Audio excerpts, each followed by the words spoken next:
পুজো তো প্রায় এসেই গেল, তোমাদের সব কেনাকাটা কমপ্লিট? জানিও।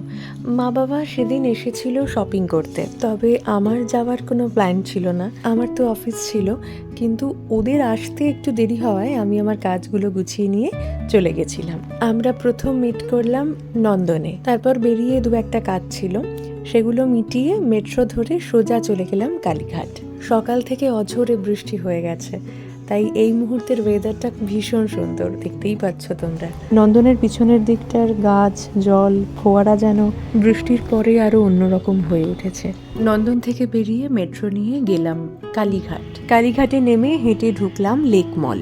ভাবলাম যে তিনজনের যখন দেখা হয়েই গেছে, পুজোর টুকটাক কেনাকাটা হয়ে যাক, আর তো খুব বেশি দিন বাকি নেই।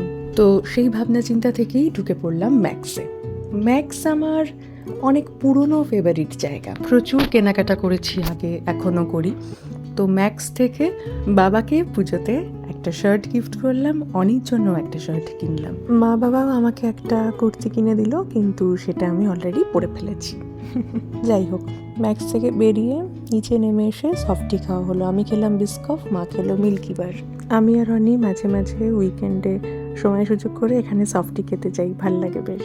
মল থেকে বেরিয়ে আমরা একটু খেতে ঢুকলাম। বিরিয়ানি কর্নার বলে একটি রেস্তোরাঁয় যাওয়া হলো। আমি নিলাম মোগলাই, মা মোমো আর বাবা এগরোল।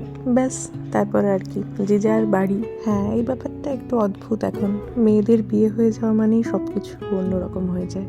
কোনো ছেলের পক্ষেই এটা খুব সহজে বোঝা সম্ভব নয়। জন্ম, মৃত্যু, বিয়ে, তিন বিধাতা দিয়ে, আমার ঠাম্মা এই কথাটা খুব বলতো। যাই হোক, তিনজন মিলে বেশ ভালো ঘোরাঘুরি করলাম, খাওয়া দাওয়া করলাম। তারপর আমি অন্য পথে, বাবা মায়েরা অন্য পথে। এই সময়গুলো হেভি চাপ হয়, কিন্তু ওই যে নিজেকে স্ট্রং দেখাতে হবে। হঠাৎ দেখি আমার কার্ডের রিচার্জটা একদম শেষ হয়ে গেছে, তো সেটাই করে নিচ্ছিলাম। যাই হোক, তিনজন মিলেই এসপ্ল্যানেড এলাম। আমি এসপ্ল্যানেড থেকে বেরিয়ে ধরলাম বাস, বাবা মায়েরা গ্রিন লাইন ধরে সোজা হাওড়া। এই যে দুজনের দুটো দিকে আলাদা হয়ে যাওয়ার ক্লিপিং, খুবই আশ্চর্য ব্যাপার। যাকগে, কিছু করার নেই বলে আমিও উল্টো দিকে গুটি গুটি পায়ে হাঁটা মারলাম। এসপ্ল্যানেড থেকে বাসে করে আমার বাড়ি যেতে সময় লাগে ওই 10 মিনিট, ব্যাস আর কি। বেরিয়ে বাসে উঠে পড়লাম। চলো, বাসে যেতে যেতে আজকে টুকটাক যা যা ছবি উঠেছে তোমাদের সাথে শেয়ার করি।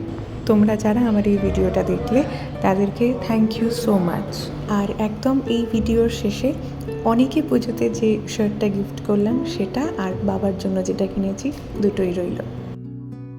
এই যে একদম ঠিকঠাক হয়েছে। চলো টাটা, নতুন আরেকটা ভিডিওতে দেখা হচ্ছে।